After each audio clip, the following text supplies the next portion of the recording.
1000 મતના લીડથી વિજેતા. આ ભવ્ય લીડ અપાઈ અને વાઘોડિયાની જનતાએ મને જે વિજય બનાવ્યો છે મારો વિજય નથી, આ વાઘોડિયાની જનતાનો વિજય છે.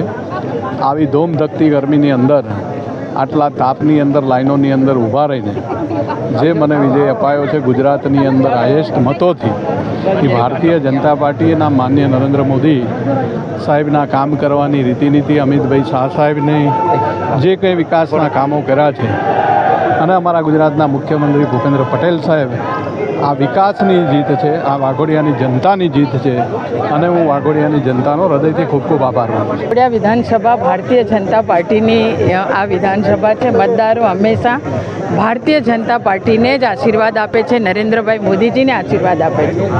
ધર્મેન્દ્રભાઈએ પોતે અપક્ષ તરીકે ધારાસભ્ય બન્યા હતા, પરંતુ એમણે નક્કી કર્યું કે મારે ભારતીય જનતા પાર્ટીના બેનરથી ધારાસભ્ય થવું છે અને એમણે ચૂંટણી લડવાની તૈયારી બતાવી અને ભારતીય જનતા પાર્ટીના મેન્ડેટથી તેઓ ચૂંટણી લડ્યા.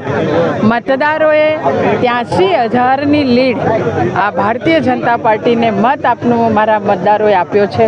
હું પણ સતત વાઘોડિયા વિધાનસભા હોય, સાવલી વિધાનસભા હોય કે મારી શહેરની વિધાનસભા હોય, 10 વર્ષ તમામ મતદારો અને કાર્યકર્તાઓ સાથે સતત લાઈવ રહી છું અને ચૂંટણીના પ્રચારમાં પણ સાથે જ રહી છું. એટલે મતદારોએ જે રીતે ધર્મેન્દ્રભાઈને આશીર્વાદ આપ્યા છે, મોદી સાહેબને આશીર્વાદ આપ્યા છે, હું તમામ મતદારોનો ખૂબ ખૂબ આભાર માનું છું. તો સાથે ભારતીય જનતા પાર્ટીના કાર્યકર્તાને પણ અભિનંદન અને આભાર કરું છું. સાથે ધર્મેન્દ્રભાઈને અને હેમાંગભાઈને ખૂબ ખૂબ અભિનંદન, ખૂબ ખૂબ શુભેચ્છા.